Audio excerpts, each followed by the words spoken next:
EMS 10SW hex do you want to flash. तो यहाँ पर देखो हमें क्या आया, एक नया फाइल दे दिया कि भाई ये वाला फाइल है, क्या फ्लैश करना चाहते हो, आपने यस किया, ऑपरेशन करके ये भी क्लियर हो गया। ठीक है ना। अब आएगा हमारा steering angle sensor, I flash, flash MVML flash tool. ठीक है, ECM, इमोबिलाइजर और ट्रांसमिशन को छोड़ के बाकी सभी मॉड्यूल का जो है ना उनके पास में डिटेल होता है। अब जब चेंज किया तो हमें फॉल्ट मिल रहा है, कंट्रोल मॉड्यूल नॉट कोडेड, यहाँ पे क्लियर लिख के आ रहा है नॉट कोडेड। तो नमस्कार दोस्तों, कैसे आप सभी लोग। मैं आशा करता हूँ कि आप सभी ठीक होंगे। देखिए आज की जो वीडियो है, इस वीडियो में हम लोग समझेंगे कि कोडिंग और प्रोग्रामिंग में क्या डिफरेंस होता है और किन चीज़ों का हमें ध्यान रखना होता है जब भी हम लोग कोडिंग और प्रोग्रामिंग कर रहे हैं। इसका एक थियोरेटिकल पार्ट भी है इस वीडियो का, जो कि मैंने पहले डाला हुआ था। तो आज जो है ये हमारा पार्ट 2 है। पार्ट 2 में आप प्रैक्टिकल मेथड के ऊपर देखोगे कि किस तरीके से प्रोग्रामिंग और या कोडिंग होती है। यहाँ पे हमने कुछ 2 गाड़ियों का एग्जाम्पल लिया हुआ है, हमने 2 टूल का इस्तेमाल किया है। आपको बस एक चीज़ का ध्यान रखना है कि ये जो मेथड बताया जा रहा है वो आपको समझाया जा रहा है कि किस तरीके से जो सही तरीका है कोडिंग या प्रोग्रामिंग या फ्लैशिंग करने का वो क्या होता है और उसमें एक्चुअली में चल क्या रहा होता है, जिससे कि आप जब ये काम कर रहे हो तो आप केयरफुल रह सको और जिससे आपसे कोई गलती ना हो। स्कैनकास्ट टेक्निकल इंस्टीट्यूट में बहुत ही बढ़िया ऑफर चल रहा है। अगर आप सितंबर, अक्टूबर, नवंबर ये 3 बैचेस के लिए अगर एडमिशन लेते हो तो आपको सीधा 5,000 रुपये का डिस्काउंट मिलेगा। हमारे ऑफलाइन ट्रेनिंग सेंटर में आपको सीखने मिलेगा automotive, electronic repair, vehicle diagnosis. अगर आप एक परफेक्ट इलेक्ट्रिशियन बनना चाहते हैं, एक डायग्नोस्टिक टेक्नीशियन बनना चाहते हैं तो आप हमारे पास में ट्रेनिंग के लिए आ सकते हैं। अगर आप ECM रिपेयरिंग के कंप्लीट टेक्नीशियन बनना चाहते हैं, जहाँ पे आप सिर्फ छोटे से कंपोनेंट से लेकर प्रोग्रामिंग तक का पूरा डिटेल में सीखना चाहते हो, तो ये मौका जो है वो बहुत ही बढ़िया है। जो डिस्काउंट चल रहा है वो है 5,000 रुपये का फ्लैट डिस्काउंट। वो आप लोगों के लिए अवेलेबल रहेगा 1 सितंबर तक। तो जो भी ज्वाइन करना चाहता है 1 सितंबर से पहले अपनी बुकिंग कर सकता है। अगर आप किसी वजह से अपना काम छोड़ के नहीं आ सकते हो तो आप हमारा ऑनलाइन ट्रेनिंग भी ज्वाइन कर सकते हो, जो चलता है स्कैनकास्ट ऑटो लर्निंग ऐप पे। ऐप को डाउनलोड करने के लिए आपको डिस्क्रिप्शन में लिंक मिल जाएगा। ट्रेनिंग में कैसे आपको ज्वाइन करना है उसके लिए आपको स्क्रीन पे नंबर आ रहा होगा, तो आप मेरी टीम को जो है वो कांटेक्ट कर सकते हैं। एक चीज समझिए दोस्तों, अगर आप आज के टाइम पे जहाँ पे देखिए गाड़ियों में बहुत इलेक्ट्रॉनिक प्रॉब्लम्स आती हैं, बारिशें होती हैं, फ्लड आता है, ऐसे में अगर आप एक परफेक्ट इलेक्ट्रिकल और इलेक्ट्रॉनिक डायग्नोसिस जानते हो, ECM रिपेयरिंग जानते हो, तो आपके लिए रोजी रोटी का एक बेहतर रास्ता बन जाता है।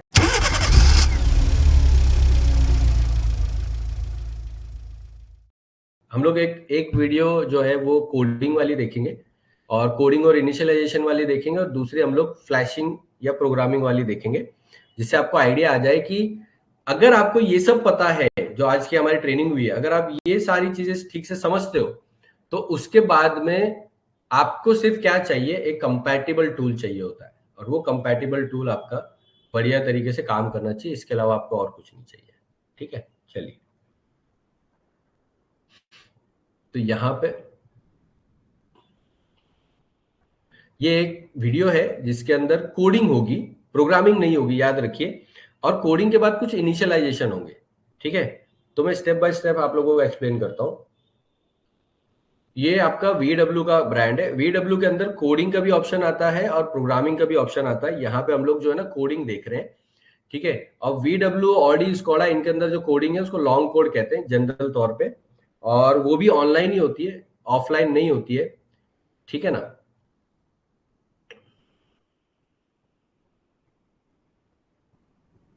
अब एक तो क्या होता है कि हमें फॉल्ट ऐसा देखना होता है जो कि कौन सा कोड आ रहा है उसके हिसाब से हम लोग काम कर पाए।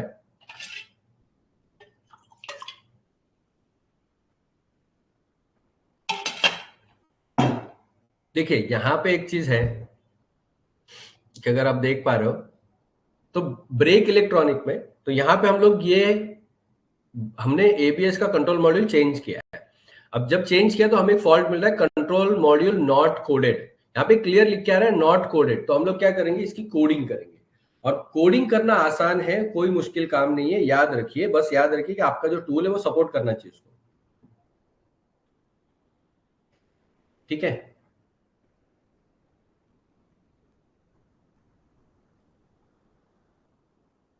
अब इसके साथ साथ है ना कुछ और भी फॉल्ट है, वो भी देख लीजिए। देखो, एक तो है कंट्रोल मॉड्यूल नॉट कोडेड, उसके बाद है over boost adaptation, lateral acceleration sensor, longitudinal acceleration sensor. ये सारे जो सेंसर आप देख रहे हो ना, ये क्यों आ रहा है पता है? क्योंकि नया कंट्रोल मॉड्यूल डाला है पर पुराने वाले सेंसर हैं तो वो सेंसर क्या बोल रहे हैं कि भाई हमारा जो है ना अडेप्टेशन या बेसिक सेटिंग हुई नहीं है नए कंट्रोल मॉड्यूल के साथ, और at the same time control module बोल रहे हैं कि मेरा कोडिंग ही नहीं हुई है। तो कोडिंग क्या थी? कोडिंग यही तो थी कि भाई हम कम्युनिकेशन बिल्ड कर सके। ठीक है, तो हम पहले ये कोडिंग करेंगे और ये कोड हटाएंगे, और उसके बाद इनिशियलाइजेशन के प्रोसेस के जरिए हम ये सारे कोड भी हटाएंगे। ठीक है,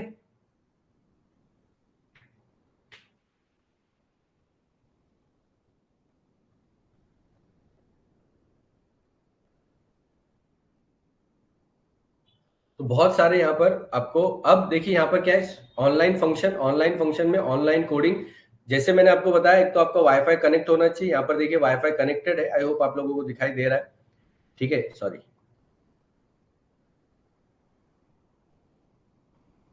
तो यहाँ पर देखिए वाईफाई कनेक्टेड है, और अब यहाँ पे ऑनलाइन कोडिंग पे आपको क्लिक करना है। उसके लिए आपसे लॉगिन मांगेगा, लॉगिन करना है। जब आप लॉगिन करोगे तो लॉगिन करने के बाद में वो एक डेटा जो है वो फाइल डाउनलोड करता है। ठीक है, देखिए यहाँ पे क्या दे रहा है, this function will need to download files. ये जो फाइल डाउनलोड हो रही है, ये कंपनी के सर्वर से डाउनलोड हो रही है बेसिकली। ठीक है, ये कोडिंग में क्या है कि आपके आपको या तो कोड आपके पास होने चाहिए या फिर कंपनी के पास कोड होने चाहिए। और कोडिंग आसान होती है, इसी वजह से कंपनी के पास ज्यादातर टाइम मेन यूनिट को छोड़ के, ईसीएम, इमोबिलाइजर और ट्रांसमिशन को छोड़ के बाकी सभी मॉड्यूल का जो है ना उनके पास में डिटेल होता है, डेटा होता है। ठीक है, तो ये आपका, अब देखिए डाउनलोड पे क्लिक करेंगे, यहाँ पे फाइल डाउनलोड हो गई। ये देखिए डाउनलोड होना शुरू हो गई, डाउनलोड कंप्लीट। डाउनलोड होने के बाद क्या होगा, ये सारे मॉड्यूल आपको दे देंगे, लॉन्ग कोड जो है दिखा देगा। देखिए अब जब ये सब रीड करके हो जाएंगे तो आपको ऑप्शन देगा कि क्लिक टू कोड। देखिए यहां पर क्या आ गया, क्लिक टू कोड। आपको कौन से कंट्रोल मॉड्यूल को कोडिंग करनी है वो यहां पर दे दिया गया है।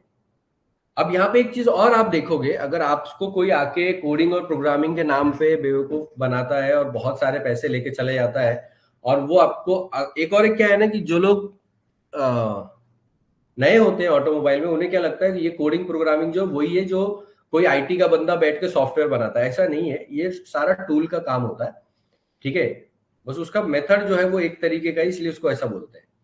तो हम लोग क्या करेंगे, ब्रेक इलेक्ट्रॉनिक पे क्लिक करेंगे। देखो ब्रेक इलेक्ट्रॉनिक पे क्लिक किया, अंदर गए। यहाँ पे आप देखिए आपको जो है ना फाइल्स दिखाई दे रही है।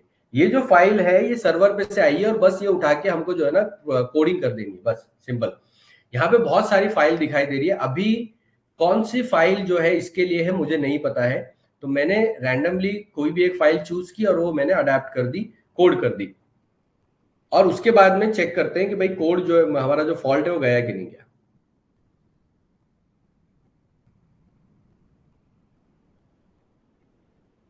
देखिए तो यहाँ पे मैंने जो फाइल चूज की है वो है 5134। ठीक है, तो सॉरी 9538। तो हाँ 5134, नॉट 955, 5134।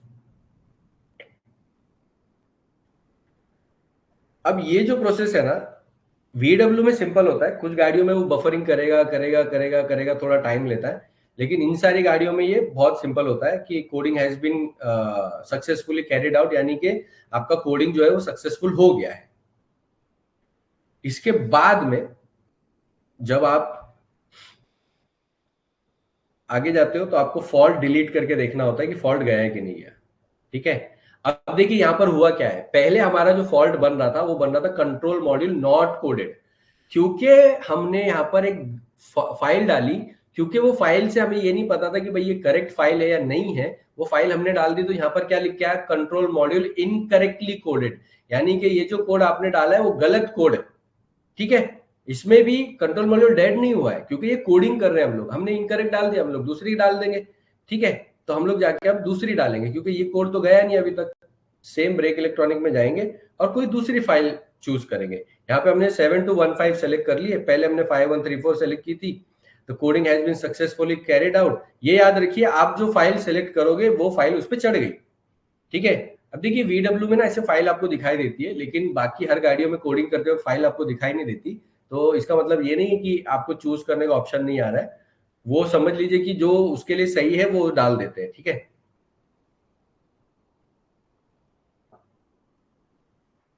अब देखो फॉल्ट यहाँ पे क्लियर हो गया, हमारा जो कंट्रोल मॉड्यूल नॉट कोडेड वाला था वो चला गया, ठीक है, और जो इनकरेक्टली कोडेड वाला बना था वो भी चला गया। अब क्या हो रहा है, अब ये जो बाकी बचे हुए हैं ना, ये सारे देखो, basic setting, adaptation, incorrect basic setting, इन सारे फॉल्ट को निकालने के लिए हमें इनिशियलाइजेशन करना पड़ेगा। नाम से इनिशियलाइजेशन नहीं है, नाम से बेसिक सेटिंग और अडेप्टेशन है, ठीक है, मगर ये मैंडेटरी होता है। इसके अंदर तो फॉल्ट बना रहा है, बाकी गाड़ियों में फॉल्ट नहीं बनाता, लेकिन करना जरूर पड़ता है हमको, ठीक है। तो यहां पर देखिए हमारा सिंपल क्या होगा, अब हम लोग one by one basic setting और अडेप्टेशन के जरिए इन सारे फॉल्ट्स को हटाएंगे। इसके लिए हमको जाना पड़ेगा कंट्रोल मॉड्यूल के अंदर, कोडिंग करके हमारा जो मॉड्यूल वाला फॉल्ट है वो निकल गया, हम लोग दूसरे इसमें जाएंगे।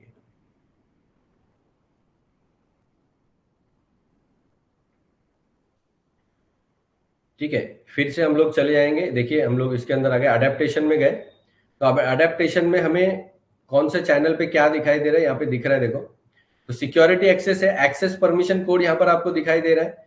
आप जब इस पे क्लिक करोगे तो आप कौन सी सेटिंग करना चाहते हो उसके हिसाब से दिखाता है। अगर आप लोगों को ये नहीं दिखाई देगा, नहीं पता चलता है कि ये क्या है, तो उसका एक पूरा लिस्ट होती है, वहां पे भी आप देख सकते हो, गूगल वगैरह पे भी मिल जाता है कि भाई एक्सेस परमिशन कोड वीडब्ल्यू के लिए कौन सा क्या है, मिल जाता है गूगल पे आज के टाइम पे, और एआई से पूछोगे तो भी मिल जाएगा, तो ये कोई इतनी बड़ी प्रॉब्लम नहीं है, ठीक है।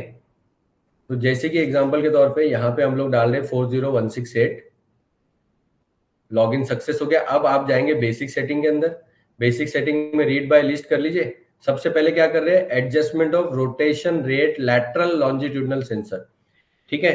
तो ये लैटरल और longitudinal acceleration sensor, rotation rate sensor भी इसको कहते हैं हम लोग, या जायरो सेंसर कहते हैं, उसकी हम लोग बेसिक सेटिंग कर रहे हैं। बेसिक सेटिंग में याद रखिए यहाँ पे कुछ भी डिफरेंस नहीं आता है।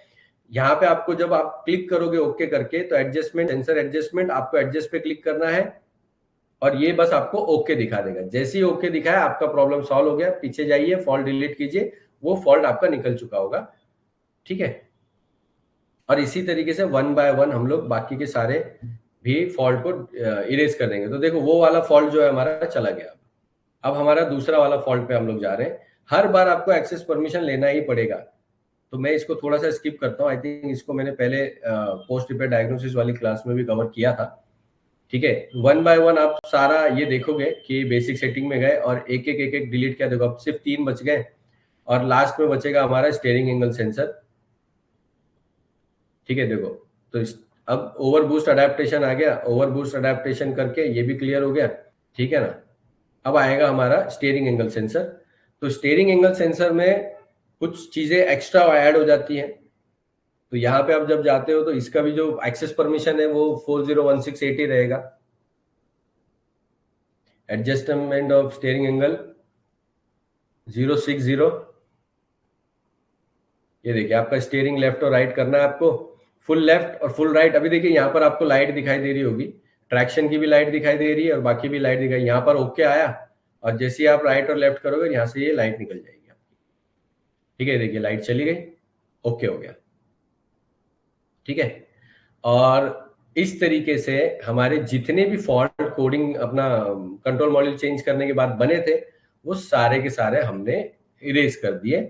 अब कोई भी फॉल्ट इसके अंदर नहीं बचा है, ठीक है। तो ये हो गया कोडिंग। अब कोडिंग तो सिंपल है, मैंने एक मुश्किल गाड़ी का लिया था, ठीक है, ताकि आप लोगों को ये नहीं लगे कि आपका सिंपल सी गाड़ी का कोडिंग मैंने ले लिया या सिंपल मॉड्यूल का ले लिया। नहीं, मैंने कोडिंग जो ये इसलिए लिया था क्योंकि ये थोड़ा सा डिफिकल्ट है, इसमें और 2-3 स्टेप्स हैं, ठीक है, ताकि आप लोगों को समझा पाऊं बेसिकली हो क्या रहा है। लेकिन अगर आप ध्यान से देखो तो 2 चीजें आप यहाँ पर कर सकते थे। एक तो आपके पास में कंपैटिबल टूल होना चाहिए जो ये सॉफ्टवेयर अपडेट सॉफ्टवेयर को सपोर्ट करता हो।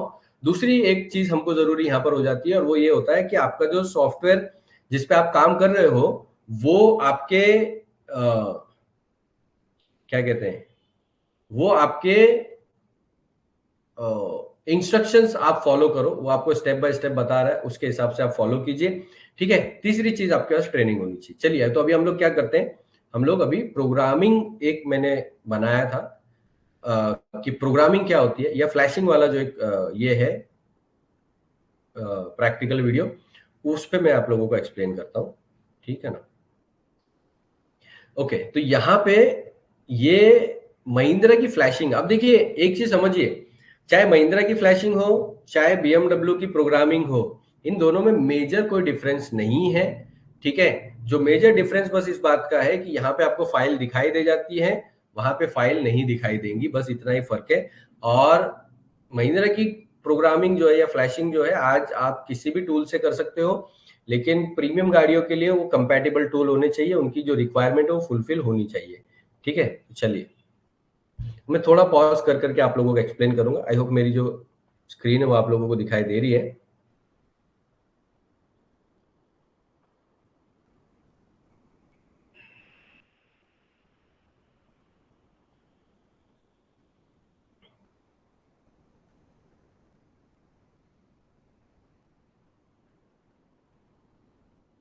तो ऑटो स्कैन कर लिया हम लोगों ने।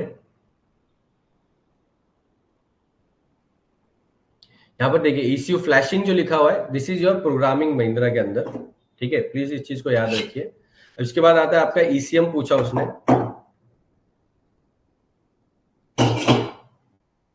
ओके, तो थोड़ा सा पीछे लेता हूं मैं। यहां पर देखिए 3 ECM आपको पूछा है। जैसे आपने फ्लैशिंग पे क्लिक किया, Delphi 2.5, Bosch EDC 1755, I flash, flash MVML flash tool, ठीक है। अब आपको डेल्फी अगर आपका है तो डेल्फी कीजिए, आपका बॉश का है तो बॉश का कीजिए, ठीक है। यहाँ पर हम लोग आई फ्लैश में जाकर कर रहे हैं, MVML फ्लैश टूल है तो उसके हिसाब से कीजिए, ठीक है। अब ये MVML फ्लैश टूल क्या है वो मुझे भी नहीं पता है ऑनेस्टली, बट ये 3 मोड पे हम लोग काम करते हैं। यहाँ पे हम लोग आई फ्लैश पे जाके क्लिक करने वाले हैं, ठीक है। यहाँ पे देखिए automatic scan, manual selection, flash configuration. तो ये फ्लैश कॉन्फ़िगरेशन जो आप देख रहे हो ना, ये है आपका इनिशियलाइजेशन वाला पार्ट, ठीक है। तो अगर आपने कोडिंग की है या फ्लैशिंग कर ली, तो उसके बाद एक बार जो है ना फ्लैश कॉन्फ़िगरेशन कर लीजिए, ये इनिशियलाइजेशन का पार्ट है। तो आप ऑटोमेटिक स्कैन कर लीजिए, ये आपका विन नंबर और आपका यहाँ पर 18 बिट का मॉडल नंबर कोड जो है वो यहाँ पर आपका निकाल दिया उसने, ठीक है। इसका आप ये लेके रख सकते हो, स्क्रीनशॉट ले लीजिए, ये काम आता है कभी कभी, क्योंकि अगर कई बार डेटा करप्ट हो गया और मैनुअली डालना पड़ा ना, तो उस टाइम पे ये काम आता है, तो इसका स्क्रीनशॉट आप ले सकते हो।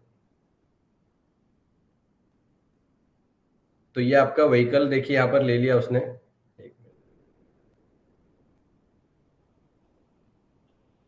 तो देखिए variant type Z8L, vehicle type Z101, ठीक है। ये सब आप लोग है ना स्क्रीनशॉट ले लीजिए। अब देखिए यहाँ पे क्या किया, उसके बाद में सारे कंट्रोल मॉड्यूल दे दिया, आपका EMS है, ESP है, MBFM है, SRS है, आई स्मार्ट कोर है, PK, ESCL, जितने भी कंट्रोल मॉड्यूल उसके अंदर आ रहे हैं सब दे दिया है। CCM climate control module, MGM gateway module, amplifier, EPS। तो हम ECM में जाएंगे, यहाँ पे SCR इंड्यूसमेंट है, नॉर्मल है। SCR इंड्यूसमेंट क्यों पूछा जा रहा है उसको याद रखिए। SCR इंड्यूसमेंट का मतलब ये होता है कि आपका SCR इंड्यूसमेंट वाला, यानी एक तो जो आपका जो कंट्रोल मॉड्यूल है वो BS6 SCR वेरिएंट है, या फिर ये नॉर्मल वाला है, दोनों में से। अगर आपका BS6 है उसके अंदर यूरिया है तो इसको चूज कीजिए, अगर नॉर्मल है तो इसको चूज कीजिए, ठीक है। अब ये देखिए, ये जो है ना इसका बूट लोड और EEPROM वगैरह का यहाँ पे आने की आईडी दिखा नहीं है, ठीक है, बट बूट का जो कोड है वो यहाँ पे आपको दिखा दिया है नॉर्मल में से। इसका भी स्क्रीनशॉट लेके रखिए अपने पास में। ये देखिए एग्जिस्टिंग डेटा सेट, ये सब जो है ना स्क्रीनशॉट ले लीजिए हमेशा। Selected data set EMS10SW hex, do you want to flash. तो यहाँ पर देखो हमें क्या आया, एक नया फाइल दे दिया कि भाई ये वाला फाइल है, क्या आप फ्लैश करना चाहते हो, आपने यस किया, ठीक है। अब देखिए यहाँ पर इंटरनेट कनेक्टेड है, हाई स्पीड डेटा कनेक्टेड है, यहाँ पे वायर कनेक्शन भी हमने बनाए हुए हैं। अब देखिएगा, मैं इसको जो है ना ऐसे ही चलने देता हूं, क्योंकि आपको ये समझे कि जब फ्लैशिंग हो रही है या कोडिंग हो रही है, सॉरी प्रोग्रामिंग हो रही है, तो उस टाइम पे समय कितना लेता है। क्योंकि अब फाइल क्या हो रही है, यहाँ पर रीड हो रहा है सबसे पहले तो, ठीक है। तो रीड होने में, पूरी फाइल रीड होने में थोड़ा सा समय जाता है, और उसके बाद में फिर उसको राइट करने में समय जाता है, ठीक है। और ये जो समय होता है ना, ये समय ही क्रिटिकल होता है। इसके बीच में थोड़ी सी भी गड़बड़ हुई तो फिर हमारा पूरा काम बिगड़ सकता है, ठीक है।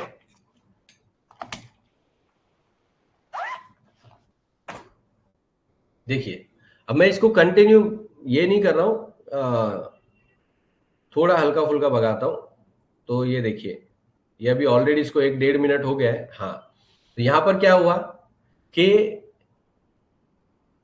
इनके पास में data download fail, please confirm that the current network is connected and the signal is good. तो यहां पर देखिए क्या हो रहा है जाकर, कि एक जगह पे जाके हमारा जो डेटा डाउनलोड होना था वो फेल हो गया। यहाँ पे इन्होंने जो प्रॉब्लम बताई है वो है नेटवर्क की, कि भाई ये नेटवर्क जो है वो यहाँ पर हमें नहीं मिल रहा है, ठीक है। अब हम रिट्राई कर लेते हैं, ओके। देखो, हमने रिट्राई किया, फिर से सेम, डेटा डाउनलोड नहीं हो पा रहा है, सेम।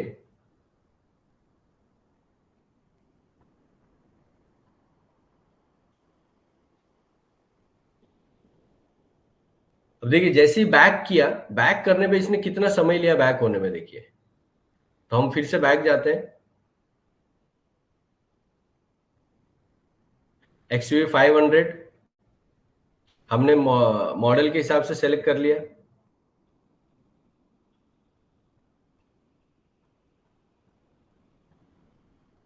इनवैलिड मॉडल नंबर, तो इसने क्या किया, Delphi DCM 2.5 field flashing, model number invalid मिला, तो यहाँ पर फील्ड फ्लैशिंग पे क्लिक किया। ये देखिए, same mismatch in win and model number, तो विन मॉडल नंबर चेंज किया। तो यही एक वजह होती है कि आपको सारी डिटेल जो है ना लेके बैठना होता है। यहाँ पे हमने ये आपकी ट्रेनिंग के हिसाब से हमने ये काम किया था। हालांकि ये जो प्रॉब्लम है ये आपके स्कैनर के अंदर नहीं है, क्योंकि ये एक्सटूल से हम लोगों ने किया है। तो एक्सटूल तो महिंद्रा की प्रोग्रामिंग फ्लैशिंग वगैरह सपोर्ट करता है बढ़िया तरीके से। ये प्रॉब्लम उस कंट्रोल मॉड्यूल की थी। वो कंट्रोल मॉड्यूल जो है ना ओवरराइट हो चुका है ऑलरेडी, जिस कंट्रोल मॉड्यूल पे हम लोग ये कर रहे थे।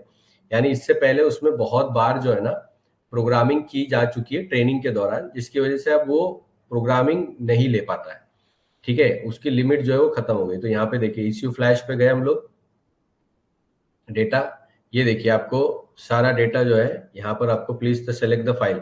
अगर आपके पास में पहले से कोई फाइल पड़ी है तो वो फाइल भी आप यहाँ पर डाल पा रहे हो। अब यहाँ पे क्या किया गया, मैनुअल वाला फंक्शन यूज किया गया है, ठीक है। इसकी जो है ना हम लोग डिटेल में ट्रेनिंग पूरी बना रहे हैं, जिसके वजह से अब देखिए यहाँ पर फाइल मिल गई, ये फाइल यहाँ पर सेलेक्ट किया। सो यहाँ पर देखिए ऑप्शन पूछ रहा है whether you want to show to flash the engine file. तो हो क्या रहा है, देखो दो तरीका। पहला तरीका क्या था, पहले तरीके में हमने कंपनी के सर्वर से डेटा उठाया था। दूसरा तरीका ये कि हमने यहाँ पर जो सिस्टम हमारा लगा हुआ है उसमें से हमने वो फाइल जो है वो एक्सट्रैक्ट करने की कोशिश की है। इसके अंदर हम लोगों ने फाइल सेव की थी बैकअप लेकर, ठीक है। तो वो हम लोग करने की कोशिश कर रहे हैं, लेकिन ये जो इश्यू है उसमें ही प्रॉब्लम थी, तो वो तो हम लोग नहीं कर पाए, ठीक है। यहाँ पे कैंसिल करके लोकल डेटा को हमने हटा दिया, क्योंकि वो ले ही नहीं रहा था बेसिकली, ठीक है। तो ये हो गई प्रोग्रामिंग। तो आई होप दोस्तों वीडियो आप लोगों को पसंद आई होगी, और इससे आपको ये भी आइडिया मिल गया होगा कि अगर आप किसी भी गाड़ी पे कोडिंग या प्रोग्रामिंग जैसे फंक्शंस को ऑपरेट करना चाहते हो तो वो किस तरीके से आप लोगों को करना है, ठीक है। अब कुछ चीज़ों का आपको ध्यान रखना है। एक तो अगर आप प्रोग्रामिंग कर रहे हो खास करके प्रीमियम व्हीकल्स पे, या अगर आप ऑन टेबल भी कर रहे हो, कोशिश कीजिए आपका जो कनेक्शन है वो वायर्ड होना चाहिए। वायरलेस कनेक्शन पे इसको करने की कोशिश मत कीजिए, क्योंकि अगर आप वायरलेस कनेक्शन पे करने की कोशिश करोगे तो आपको वहाँ पे कई बार जो है ना, अगर नेटवर्क चला गया या किसी वजह से आपका डिवाइस में स्लो हो गया तो प्रोग्रामिंग रुक जाएगी, जिससे आपके जो पूरा आईसी है फॉर्मेट होने के चांसेस होते हैं, जिससे पूरा आईसी जो है डेड हो जाता है। दूसरी एक चीज़ और आपको याद रखनी है कि कोडिंग करने के लिए एक चीज़ इंपॉर्टेंट है कि आपका जो पार्ट है वो सही पार्ट नंबर का होना चाहिए। अगर आप कोडिंग करना चाहते हो, कोडिंग देखिए कंपैरेटिवली ईजी है। अगर आप कोडिंग करना चाहते हो तो आपका पार्ट जो है वो कंपलसरी सेम पार्ट का होना चाहिए। इसीलिए पहली कोशिश यही कीजिए कि मार्केट में आप सही पार्ट और सही वेरिएंट का ही ईसीयू ढूंढें, जिससे कोडिंग करके आपका काम हो जाएगा। तीसरी चीज़ ये याद रखिए कि इसके लिए आपको एक कंपैटिबल डिवाइस भी होना ज़रूरी है, यानी आपका जो सॉफ्टवेयर है, आपका जो डिवाइस है वो पूरी तरीके से उसके ऊपर काम करते आना चाहिए। ये बहुत ज़्यादा ज़रूरी चीज़ है। आप में से जो भी हमसे ट्रेनिंग लेना चाहते हैं, स्कैनकास्ट टेक्निकल इंस्टीट्यूट में फ्लैट 5000 रुपीज़ का डिस्काउंट चल रहा है सितंबर, अक्टूबर, नवंबर की बैचेस के लिए। जो भी इन बैचेस में एडमिशन लेगा उसको फ्लैट 5000 रुपीज़ का डिस्काउंट मिलेगा। ये जो ऑफर है वो 1 सितंबर तक ही वैलिड रहेगा। हमारी ट्रेनिंग में हम आपको एक कंप्लीट पैकेज प्रोवाइड करते हैं। आप कहीं से भी आइए, जिसके अंदर आपको हॉस्टल इंक्लूडेड होता है, उसके अंदर लंच, ब्रेकफास्ट, स्टेशनरी, आपकी यूनिफॉर्म से लेकर सर्टिफिकेशन सब इंक्लूडेड होता है। अलग से हम लोग कोई भी फीस जो है वो नहीं लेते हैं। जो फीस आपको बताई जाती है वो कंप्लीट फीस होती है। आप और ज्यादा जानकारी के लिए मेरी टीम को कांटेक्ट कर सकते हो। हम एक बैच में 12 लोगों को ही लेते हैं और इसीलिए बैचेस जो है वो जल्दी भर जाती है। सितंबर की बैच में हमारे पास कुछ सीटें खाली हैं। बाकी के अक्टूबर और नवंबर के महीने के लिए एडमिशन लेते हो तो वहां पे हमारे पास में सीट्स अवेलेबल है। सही मौका है दोस्तों, क्योंकि जैसे जैसे मौसम खराब हुआ है, फ्लड आई है, तो गाड़ियों के अंदर इलेक्ट्रिकल और इलेक्ट्रॉनिक बहुत सारी प्रॉब्लम्स आ रही है। अगर आप अभी ट्रेनिंग लेके काम शुरू करते हो तो अगले 4-5 महीने में ही आपका पूरा का पूरा ब्रेक इवन हो जाता है। इस वीडियो को ज्यादा से ज्यादा टेक्नीशियन भाइयों तक शेयर करें ताकि उनको भी इसका फायदा मिल सके। और चैनल को सब्सक्राइब करना मत भूलो, क्योंकि जब आप चैनल को सब्सक्राइब करते हो ये आपके लिए तो फ्री होता है, लेकिन हमारे लिए बहुत ज्यादा मोटिवेशन का काम करता है। Thank you so much. जय हिंद।